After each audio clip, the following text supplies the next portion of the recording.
नमस्कार दोस्तों।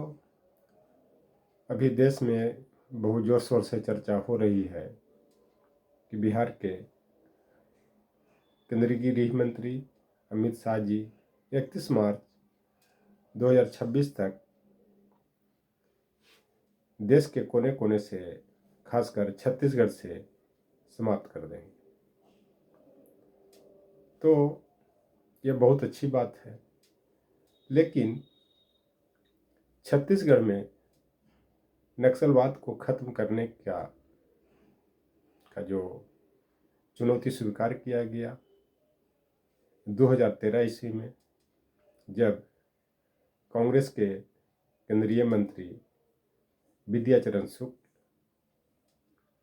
छत्तीसगढ़ के मंत्री महेंद्र कर्मा और छत्तीसगढ़ के प्रदेश कांग्रेस अध्यक्ष नंद कुमार पटेल की सुकमा जिले के झीरम घाटी में नक्सलवादियों ने हत्या कर दी। उस समय कांग्रेस की पार्टी की सरकार केंद्र में मात्र 1 साल और बच रहा था। उस समय इस चुनौती को स्वीकार किया, किसी भी कीमत पे नक्सलवाद को खत्म करना है। इतना ही नहीं,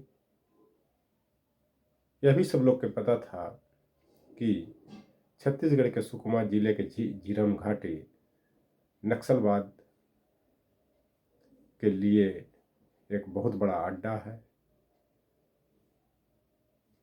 वहाँ के नक्सलवादी नेता ये कांग्रेस के नेताओं को, जो विद्याचरण शुक्ल, महेंद्र कर्मा, नंद कुमार पटेल को सभा करने से मना कर रहे थे, लेकिन केंद्रीय नेतृत्व के आदेश और छत्तीसगढ़ के दिवंगत नेताओं ने नक्सलवाद को, इस चुनौती को स्वीकार किया और उन्होंने कहा कि किसी भी कीमत पे मैं सुकमा जिले के झीरम घाटी में कांग्रेस का जो रैली है, जो यात्रा है, उसको मैं प्रारंभ करूंगा, चाहे मेरी जान चली जाए। छत्तीसगढ़ को नक्सलवाद से किसी भी कीमत पर मुक्ति दिलाना है, राज्य की जनता को शांति दिलाना है। और उस समय देश में नक्सलवाद लगभग 150 जिलों के आसपास में फैला हुआ था, जिसको उन्होंने स्वीकार किया। और वहाँ रैली की घोषणा बहुत पहले की जा चुकी थी। नक्सलवादियों ने इनको चुनौती स्वीकार करते हुए, या उनको लगा कि अब नक्सलवाद को खात्मा हो जाएगा, तो उन्होंने पहले पहाड़ियों पर मोर्चा संभाला। जब कांग्रेस के दिवंगत नेताओं ने वहाँ पे रैली का आयोजन किया, भाषण देना शुरू किया, तो नक्सलवादियों ने चारों पट्टी से घेर करके अंधाधुंध फायरिंग किया, जिसमें ये 3 वरिष्ठ नेताओं के साथ साथ कांग्रेस के बड़े पैमाने पर कार्यकर्ता मारे गए। उसका प्रभाव यह हुआ कि कांग्रेस छत्तीसगढ़ के साथ साथ मध्य प्रदेश में भी कमजोर हुई, क्योंकि इन लोग जैसे कदावर नेताओं ने कांग्रेस को खड़ा करने में छत्तीसगढ़, मध्य प्रदेश और इनके सीमावर्ती राज्यों में खून पसीना एक किया था। लेकिन जनता के लिए उन्होंने बलिदान दिया। उसके बाद देश की यूपीए सरकार ने प्रण किया कि हर कीमत पे नक्सलवाद को 4 से 5 साल में ख़त्म कर देना। लेकिन दुर्भाग्य की बात यह रही कि 2014 में यूपीए की सरकार केंद्र में नहीं बनी। नरेंद्र मोदी जी के नेतृत्व में बीजेपी की सरकार बनी। उन्होंने भी इस अभियान को जारी रखा, क्योंकि एक कहावत है, बाघ ब्राह्मण के बच्चा को भी नहीं चिंता जब उसको शिकार करने की बारी आती। उसी तरह से नक्सली किसी को भी नहीं बख्शेंगे। इन्होंने अच्छा काम किया, उस अभियान को जारी रखा, जिसके परिणाम स्वरूप बड़े पैमाने पर नक्सलिया तो मारे जा रहे हैं या आत्म सरेंडर कर रहे हैं।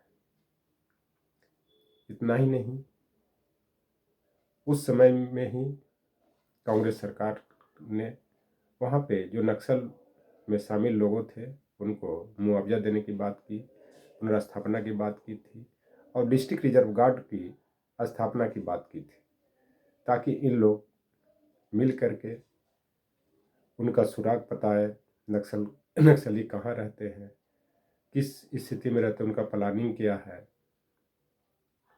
तो उनको जो नक्सलवाद में जो शामिल लोग थे उनको मिलाकर डिस्ट्रिक्ट रिजर्व गार्ड की स्थापना की गई और स्थापना करने के बाद नक्सलवाद की खात्मा की बात की गई। तब तक मोबाइल इंटरनेट बड़े पैमाने पर डेवलप हो गया।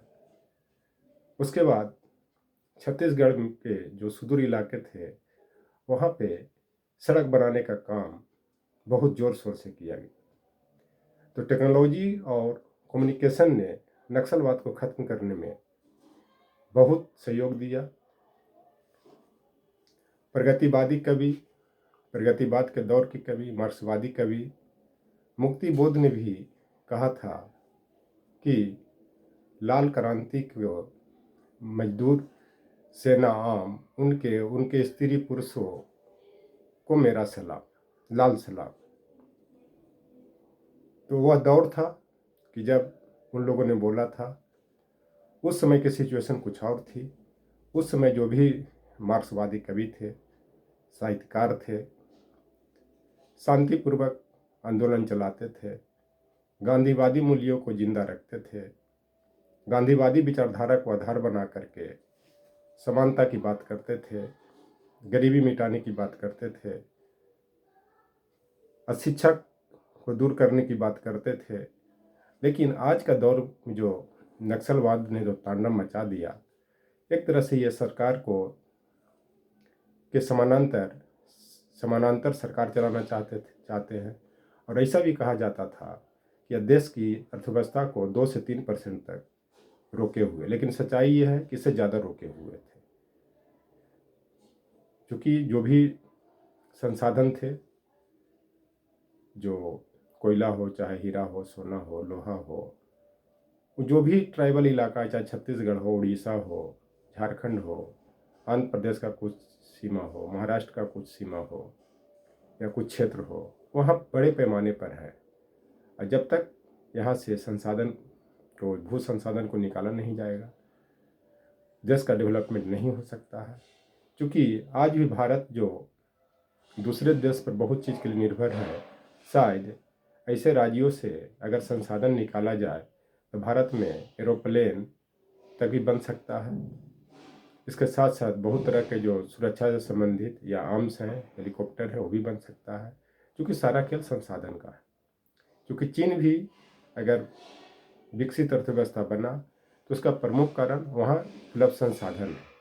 उसी तरह से भारत में भी संसाधन की कमी नहीं है, जिसको नक्सलियों ने जबरन कब्जा किए हुए था और समानांतर सरकार चला रहे थे। और साथ साथ वहाँ के जो लोकल थे, खास करके ट्राइबल इलाका, उनको अपने बस में किए हुए थे। और अशिक्षित और गरीबी के कारण ऐसे लोग भ्रम में आते थे और नक्सलवाद का सपोर्ट करते थे। लेकिन जैसे ही उनको सच्चाई का पता चला और उनको लगा कि शिक्षा से ही गरीबी दूर हो सकता है, देश का विकास हो सकता है, समाज का विकास हो सकता है, तो उन्होंने नक्सलवाद का विरोध करना शुरू किया। और जब विरोध करना शुरू किया और जब डिस्ट्रिक्ट रिजर्व गार्ड में शामिल होने लगे तो नक्सलवाद का खात्मा हो गया। तो कहीं न कहीं यह देन कांग्रेस सरकार की थी।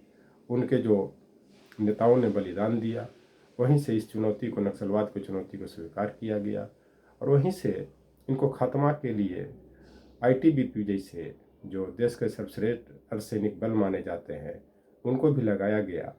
जो अभियान आज तक जारी है। शायद उस समय UPA की सरकार बनती तो हो सकता था कि नक्सलवाद 2018-19 तक देश से खत्म हो जाता है। क्योंकि जब सरकार बदलती है तो उसकी नीतियाँ बदलती है, प्लानिंग बदलती है और सब चीज़ नए स्तर से करना पड़ता है।